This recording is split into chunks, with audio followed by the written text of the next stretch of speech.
Lockdown को खुले अभी 5 ही दिन हुए थे कि पिताजी गांव से आ थमके।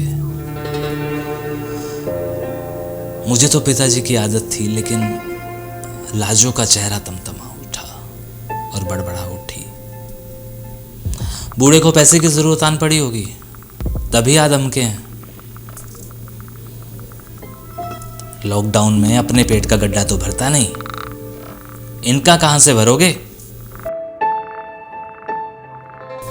मैं लाजो से नजरें बचाकर दूसरी ओर देखने लगा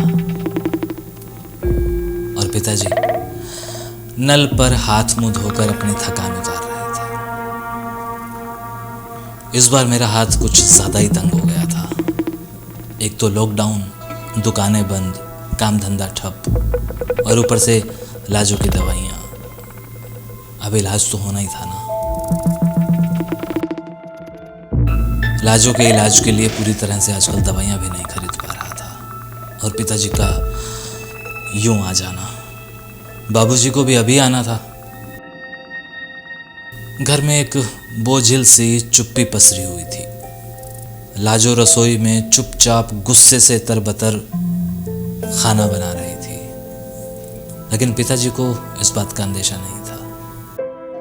खाना खा चुकने के बाद पिताजी ने मुझे हाथ से इशारा किया कि पास आकर बैठो,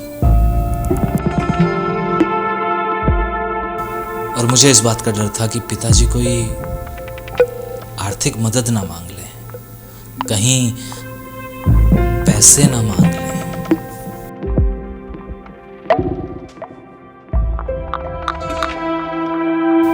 पिताजी कुर्सी पर उकड़ू बैठ गए, एकदम बेफिक्र।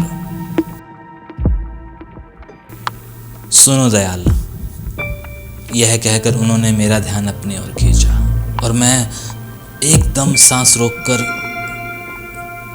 अगली बात सुनने के लिए तैयार था कि पिताजी ना जाने क्या कहेंगे, ना जाने क्या डिमांड करेंगे।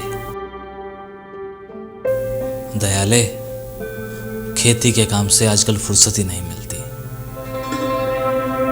इस वक्त भी काम का जोर है, जीरी बो रहे हैं। रात की गाड़ी से वापस चला जाऊंगा। पिछले 3 महीने से तेरा कोई फोन भी नहीं आया ना? और ऐसा तुम तभी करते हो जब तुम खुद परेशान होते हो। फोन ना करना, खुद ना आना, ना सुख ना सांद, कुछ भी तो नहीं बताते। कोई परेशानी है? मैं चुपचाप नजरें झुकाए।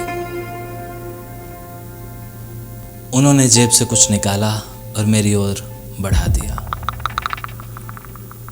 मैंने नजरें उठाकर देखा तो 2-2 हज़ार के बहुत सारे नोट थे। इस बार की फसल अच्छी हुई थी और कैश मिल गया था।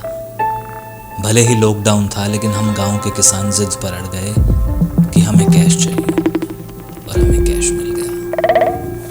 अब सोच क्या रहा है, रख ले।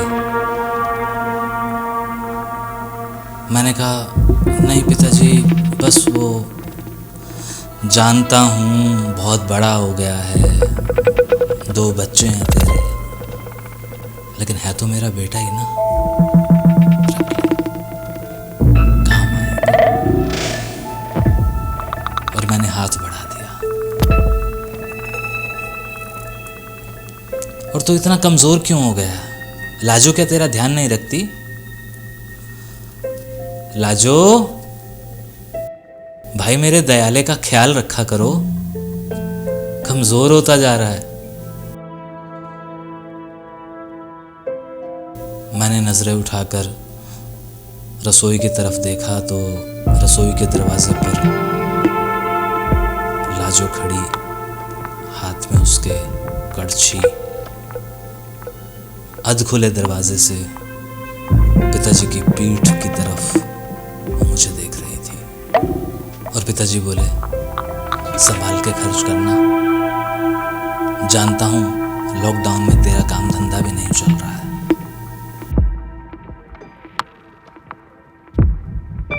पिताजी की बात सुनकर अचानक से बचपन में चला गया कि पिताजी जब स्कूल छोड़ने आया करते तो मेरी हथेली पर चवन्नी रखा करते थे,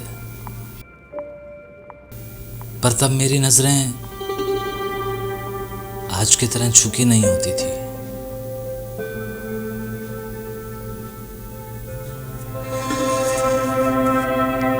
ये कहानी मुझे फिर किसी ने भेजी थी और मुझे लगा कि कितना सही वक्त है कि हम लॉकडाउन में किस तरह की बातें अपने दिमाग में बिठा लेते हैं कि कोई हमारे पास क्यों आया है। फिर इस कहानी में तो खैर रिश्तों की बात हो रही है।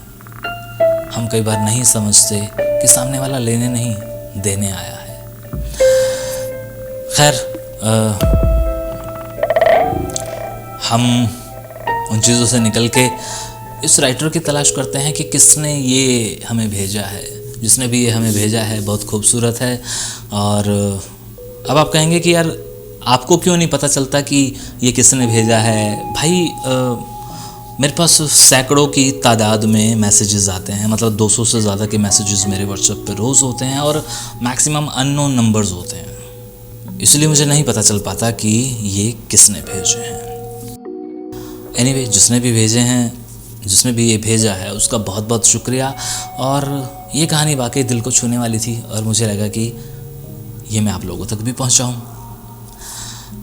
आपने इसे सुना होगा तो महसूस किया होगा किसी न किसी के साथ रिलेट करके, और अगर आपने इसे किसी के साथ रिलेट किया है तो प्लीज़ उसे ये ज़रूर भेजिएगा, उसे अच्छा लगेगा। शुक्रिया।